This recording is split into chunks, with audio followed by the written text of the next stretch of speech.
काशिफ, आपको लगता नहीं है जो बात स्टार्ट में हमने की थी कि कोई भी पीएम आज अपने आप प्रोग्राम में कह रहे थे, मैंने भी कोई, अगर मैं गलत नहीं कह रहा, मेरी टीम ने भी चेक किया तो किसी भी 8 बजे वाले शो में हुकूमत का कोई वजीर नज़र नहीं आ रहा था कैबिनेट का। लोग आने से मतलब कतरा रहे। इसका मतलब ये है कि हुकूमत ओनरशिप नहीं दे रही, ये कहीं और से मतलब उन पर दबाव आया है, फैसला आया है। अगर जहाँ से जिन लोगों ने हुकूमत से करवाया है कि आप ये बयान दें, पार्टी बैन करें, अगर वो ये नवाज शरीफ साहब को या शहबाज शरीफ साहब को मजबूर कर सकते हैं तो जरदारी साहब को मजबूर किया जा सकता है सर। ये कितनी देर खड़े रह सकते हैं अपने इस पे पाँव पे सर? फिर वो भी करेंगे, पीपल्स पार्टी भी वही कुछ करेगी जो नवाज लीग ने किया है। देखिए, आपको याद होगा पीपल्स पार्टी हुकूमत में आने को तैयार नहीं थी। बिलावल साहब जब लाहौर जा रहे थे इलेक्शन के बाद जरदारी साहब से मिलने, उन्होंने अपने तर्जुमान को कहा कि आप बयान दें जो टीवी पर चला कि पीपल्स पार्टी हुकूमत का हिस्सा नहीं बनेगी और उसे नहीं बनना चाहिए। बिलावल साहब की पोजीशन ये थी, लेकिन आपको पता फिर वो किन हालात में उनको हुकूमत का हिस्सा बनने पर मजबूर किया। तो बिलावल साहब जरदारी साहब की इस सियासत से दूर शायद हटना चाहें भी। मैं नहीं जानता उनके पास कितनी लेवरेज है, लेकिन एक ये बात ठीक है आपकी कि अगर पुश कम्स टू शव वो अपनी सियासत देखेंगे। इस मुल्क में असूल अखलाकियात वाली सियासत खत्म होती जा रही है। अगर ये कहूँ कि खत्म होने के करीब है, आखिरी सांसें ले रही है। किसी को इखलाकियात, आइन, कानून, जमहूरियत। काशिफ, मैं इसलिए कह रहा था कि पीपल्स पार्टी ठीक है, वक्त के साथ वो पार्टीज बदलती भी हैं, लेकिन भुट्टो साहब ने भी तो की हुई। भुट्टो साहब भी मेरे ख्याल 74-75 में उन्होंने भी पार्टीज, पॉलिटिकल पार्टीज को बैन किया हुआ है, वो भी ये काम कर चुके हैं। सो पीपल्स पार्टी की तारीख में तो है, अब वो बदल जाते हैं वक्त के साथ, हम उनको ब्लेम नहीं करते, लेकिन ये टेस्ट केस तो है इनके लिए कि कैसे खड़े होंगे। साहब, आपने भी भुट्टो साहब की तारीख भी पढ़ी होगी, जो उनका दौरे हुकूमत था, वो भी सख्त वो थे अपोजिशन के साथ, कोई कसर उन्होंने भी नहीं छोड़ी थी। बहुत हाई हैंडेडनेस, बहुत ज्यादा। चूंकि मैंने I grew up having this romance with Zulfikar Ali Bhutto को, मैंने पढ़ा है उनका पीरियड जुल्फिकार अली भुट्टो के साथ। मेरे वाले साहब खुद एमपीए थे जुल्फिकार अली भुट्टो साहब के साथ, तो इसलिए मैंने तो अपने घर में सिर्फ पीपल्स पार्टी की तारीफें देखी। वो मैंने जब वो तारीफ पढ़नी शुरू की, लोगों की किताबें पढ़ी जो उस वक्त के बारे में जो लोगों ने लिखा है, वो फेडरल फोर्सेस बनाई गई, किस तरह ऑपोजिशन के साथ किस किस्म का सलूक किया गया। आप आज भी साद रफीक साहब से पूछेंगे तो वो कहेंगे कि उनके वालिद साहब का कत्ल भुट्टो साहब ने कराया। वो चौधरी ज़हूर अली साहब का आपको याद होगा। तो बहुत सारी चीजें जो बाद में लिखी गई हम लोगों ने पढ़ी होंगी, पढ़ी जरूर होगी, लेकिन भुट्टो साहब का शायद एक इनकार उनको अमल कर गया तारीख में। जो चौधरी ज़हूर अली साहब का, जस्ट मैं थोड़ी करेक्शन कर दूं, चौधरी ज़हूर अली साहब का जो कत्ल का था अल जुल्फकार पे लगता था, और जनरल जिया के दौर में, अगर if I am not wrong, early 80s में हुआ, तो भुट्टो साहब के दौर में नहीं हुआ था।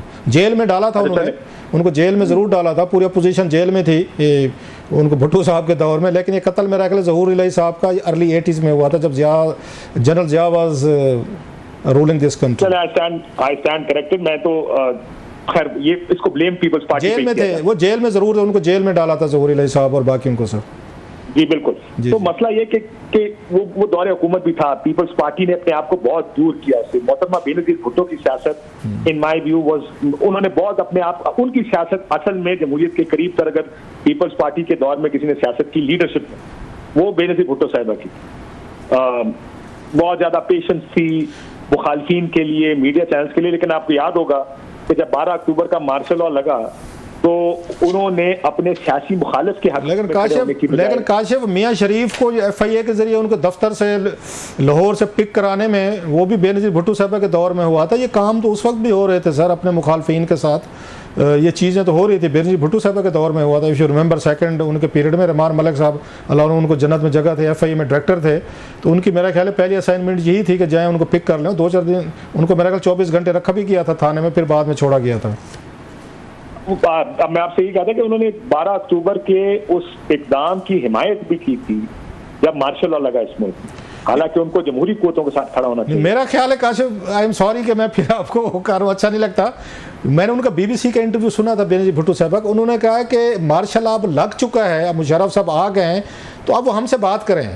उन्होंने इस तरह की बात की थी कि अब लग गया है तो मार्शल अब हमसे बात करें। अब मैं आपको करेक्ट कर लेता हूँ सर। उन्होंने कहा नवाज शरीफ एक डिक्टेटर बनता जा रहा था, इन्होंने ठीक किया, लेकिन आप जल्द से जल्द इलेक्शन कराएं और मुल्क को उस जगह, उस रास्ते पर डालें जमहूरियत के रास्ते पर। चले किसी वक्त कट्टे बैठ के बीबी का इंटरव्यू देखते हैं। अच्छा, नवाज शरीफ ने क्योंकि बीबी पे केसेस बनाए थे, वो दुबई चली गई थी उन्हीं की वजह से, तो लिहाजा एक जो विक्टिम होता है, इतने भी बड़े डेमोक्रेट नहीं हमारे मुल्क में कि विक्टिम हो के भी कहें नहीं जनाब के ये वजीर आज़म के साथ ज्यादा, इतना बड़ा दिल किसी का नहीं होता। आप ठीक कह रहे हैं बारह। फिर वो दुनिया में मंडेलास ही होते हैं जो अपने मुल्कों को बस मंडेला एक ही था भाईजान, एक ही मॉडल आया था। वही कहा, वो मंडेलास ही होते हैं जो अपने मुखालफिन को इस बुनियाद पर कि मुझे आप, क्योंकि सबका ख्याल था, आप जरा मंडेला की लाइफ हिस्ट्री उठा के देखें, जब वो प्रेसिडेंट बना सबका ख्याल था कि अब वो जो उस वक्त के अफ्रीकन के साथ, ब्लैक अफ्रीकन के साथ हुआ, उनका बदला लिया जाएगा। लेकिन व्हाट अ रिमार्केबल मैन। हमारे मुल्क में मंडेला सिर्फ कागजों में वो सारे यहाँ पे करप्शन केसेस में जाते हैं यार, मतलब है इतने क्रिमिनल, इतने क्राइम करके जाते हैं, लूट मार करने के बाद वो कहते हैं हम मंडेले हैं। मतलब ये मंडेला साहब की भी शान में गुस्ताखी होती है ये कहते हो जब ये अपने आप को मैच करते हैं उनके साथ, क्योंकि हमने लंबा पीरियड जेल में गुजार लिया है। यहाँ तो क्रिमिनल चार्जेस पे जाते हैं। सर मंडेला साहब कोई क्रिमिनल चार्जेस पे गए थे, या कोई उस पर करप्शन पे गए थे, या कोई उन्होंने तोशा खाने लूटे थे जैसे हमारे लीडरान करते हैं? He was different story. मैं आपसे ये कह रहा हूँ कि और 27 साल की जेल काटने के बाद उसने अपने मुल्क का सोचा, बदले का नहीं। हमारे यहाँ तो सारे बदले ही लेते हैं। आपने वो मॉडल टाउन का किया, आपको याद होगा, मॉडल टाउन के घर के बाहर जो फुटपाथ थे वो भी तोड़े गए थे और बुलडोजर लगाए गए थे उस वक्त पीपल्स पार्टी के दौरे हुकूमत में। जब नून की गवर्नमेंट आई तो पीपल्स पार्टी के साथ क्या कुछ किया गया। तो ये तो इस मुल्क की तारीख है। ये तो हम इसीलिए 90s को एक स्याह बार समझ के उसको रेफर ही नहीं करते कभी। तो ये लोगों ने सीख लिया होगा, बहुत से लोगों ने, वो चार्टर ऑफ डेमोक्रेसी हो गया, और जो चार्टर ऑफ डेमोक्रेसी, मुझे तो वो दिन भी याद है रोज साहब, पता नहीं आप भी शायद लंदन में थे जब EPDM बनी, कि मैं एक दिन इजलास था पीपल्स पार्टी का, तो मैं गया, एजवे रोड पे था, मुझे अगर गलती नहीं है, कुछ सियासतों ने कहा कि इजलास आज मुलतवी हो गया, बीबी की तबीयत खराब है। किसी बंदे को पता नहीं था कि मोहतरमा बेनजीर भुट्टो मुशर्रफ साहब से मुलाकात के लिए अबू धाबी गई। ऐसे ही है, किसी को पता नहीं था पीपल्स पार्टी में। ये फैसले लीडर खुद अपने तौर पे करते हैं, लेकिन हमारे यहाँ पर वैसे दिल तो कर रहे हैं आपसे और इतनी इंटरेस्टिंग और लंबी बात की, लेकिन हमारे प्रोग्राम का थोड़ी सी हमें पता नहीं चला कि almost we are nearing to an end. इतनी जबरदस्त आपसे गुफ्तगू हमेशा रहती है। कौन सी गोली अगर इधर उधर हो जाती तो जैसे ट्रंप ने कहा कि अगर वो अपना चेहरा ना मोड़ते तो गोली उनके चेहरे पे लगती, तो इन्वेस्टिगेशन में यही बताया जा रहा है। फिर ये भी चीज सामने आई कि कुछ दिन पहले ही उन्होंने मजीद कोई हथियार खरीदे, बहुत सारे एमुनेशन खरीदा था, कहते हैं कि 50 डिफरेंट किस्म के एमुनेशन खरीदे थे तो उनका चंद दिन पहले।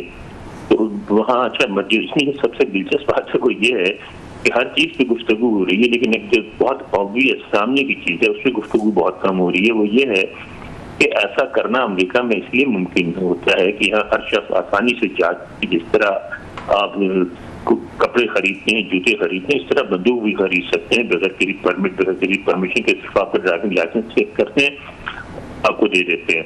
तो उस पर जो है बड़ा अरसा एक पूरी लॉबी है जो कि डिमांड करती है कि पाबंदी लगाई जाए, लाइसेंस बंदूक होती है, ऐसे सारी दुनिया में दी जाते हैं। लेकिन उनके मुखासत में जो गन लॉबी है वो बहुत स्ट्रांग है और इतनी ज्यादा पावरफुल है, इतना ज्यादा पैसा है उनके पास कि वो दोनों पार्टीज के जो कैंडिडेट्स हैं सारे, कांग्रेस के, सेनेट के, सबको वो फंड करते हैं। इसलिए कोई इस मौजूद पर कभी भी जब भी कोई ऐसा वाक़या होता है तो